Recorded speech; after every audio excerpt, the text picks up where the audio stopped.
স্বাগত সবাইকে আমার চ্যানেল ইঞ্জিনিয়ারিং এডুকেশন এবং ড্রয়িংয়ে। আজকে আমরা কাউন্টার সাং হেডেড বোল্ট আঁকবো।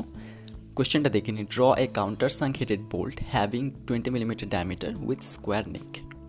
সবার প্রথমে আমরা একটি হরাইজন্টাল সেন্টার লাইন টেনে নিচ্ছি এবং এর ডান দিক ঘেঁষে আমরা যেহেতু এই লেফট টপ কর্নারে ফিগারটা আমরা দেখতে পাচ্ছি যে আউটার সার্কেল, যেটা আমরা প্রথমে লেফট হ্যান্ড সাইড ভিউটা আঁকছি, তো সেখানে আমরা দেখতে পাচ্ছি যে আউটার যে সার্কেলটা সেটা টোটাল 1.8D অর্থাৎ 36 মিলিমিটার, অর্থাৎ উপরে 18 এবং নিচে 18 মিলিমিটার নিয়ে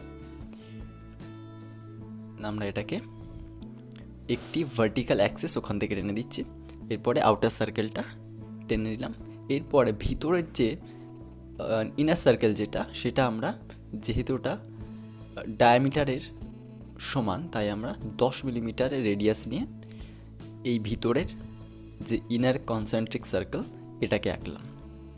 এবং এবার এর যে কিটা রয়েছে সেই কিটা আঁকার জন্য 1.2D অর্থাৎ 20 মিলিমিটার আমাদের যদি ডায়ামিটার হয় তাহলে এখানে 2.4 অর্থাৎ বাঁ দিকে 1.2 এবং ডান দিকে 1.2। এরপরে টোটাল হাইটটা আমরা এখানে নিচ্ছি 10 মিলিমিটার। অরিজিনালি 9.4 হয়, আমরা ওখানে 10 ধরেই করছি।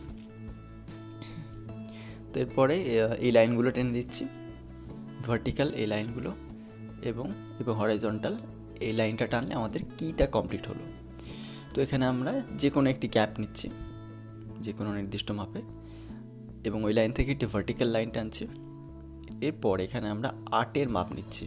এই 8-এর মাপটা আমরা ক্যালকুলেশন করে বার করেছি, এটা এখানে দেওয়া নেই, তবে এই 8-এর মাপটা যদি নেই তাহলে আমাদের 45 ডিগ্রি অ্যাঙ্গেলটা লাগে না। এরপরে আমরা স্যাঙ্কের যে লেন্থ সেটা নিলাম এবং এই লাইন থেকে এখান থেকে প্রজেক্ট হয়ে প্যারালালি যে স্যাঙ্কের যে লেন্থটা সেটা এখান থেকে নিচ্ছি। উপরে এবং নিচে দুদিক থেকেই স্যাঙ্কের ফিগারটা হয়ে গেল। এরপরে যেহেতু আমরা এই হাইটটা দেখতে পাচ্ছি 1.8D, তাই উপরে 18 নিচে 18 নিয়ে, এবং এখানে অটোমেটিক্যালি একটি ইনক্লাইন দুটো পোর্শন আমরা স্কেল দিয়ে এঁকে দিতে পারছি, কিন্তু আমাদের এখানে এই ইনক্লাইন পোর্শনটা 45 ডিগ্রি আমরা যেহেতু ক্যালকুলেশন করে বার করেছি, তাই এখানে অটোমেটিক্যালি 45 ডিগ্রি আসবে যদি আমরা বাকি পোর্শনগুলো ঠিকঠাক করে থাকি। কাউন্টার সাং হেডেডের এখানে যে কিটা একটা লকিং মেকানিজম হিসাবে কাজ করে এবং এই কিটাই আমাদের এখানেও ফ্রন্ট ভিউতেও আসবে। এবং এখানে 2.5 নিয়ে এখানে বসিয়ে নির্দিষ্টভাবে এই লাইনটার, এই ইনক্লাইন লাইনটার প্যারালালি বসিয়ে কিয়ের যে ফিগারটা সেটা তৈরি করছি। এবং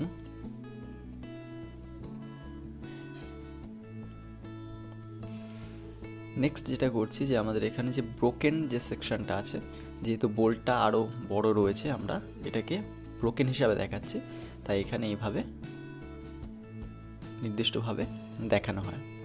এবং এরপরে আমরা হ্যাচিংটা পরে করলে হয়, কিন্তু আমি এখনই করে দিচ্ছি নির্দিষ্ট জায়গাটা হ্যাচিং। তো এরপরে এটা হয়ে যাওয়ার পরে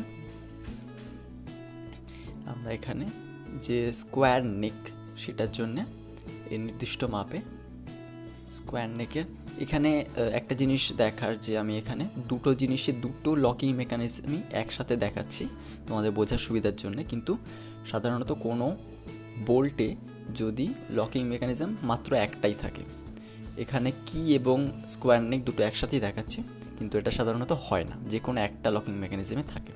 এবং এই লকিং মেকানিজমের কাজ হয় যে বোল্টটাকে নির্দিষ্ট সারফেসে যেখানে আমি ব্যবহার করছি সেখান থেকে যাতে খুলে না আসে। এবং এটা আমাদের মোটামুটি কমপ্লিট হলো। এবং এরপরে আমরা এক এক করে যেসব জায়গাগুলো আমাদের ডাইমেনশনিং দেখানোর প্রয়োজন সেখানে আমরা ডাইমেনশনিং দেখিয়ে দিচ্ছি। তো যারা আমার চ্যানেলে নতুন তারা অবশ্যই চ্যানেলটিকে সাবস্ক্রাইব করো, এবং যারা অলরেডি সাবস্ক্রাইব করেছো তাদের অনেক অনেক ধন্যবাদ। ইঞ্জিনিয়ারিং ড্রয়িংয়ের উপরে নতুন নতুন ভিডিও পাওয়ার জন্যে অবশ্যই আমার চ্যানেলটিকে সাবস্ক্রাইব করো। আর এরপরে আমাদের নেক্সট আরও বিভিন্ন ধরনের বোল্ট, ওয়েল্ডিং জয়েন্টস, রিভেটস এইসব চ্যাপ্টারগুলো আসতে থাকবে। অনেক ধন্যবাদ তোমাদের ভিডিওটি দেখার জন্য। Thank you so much.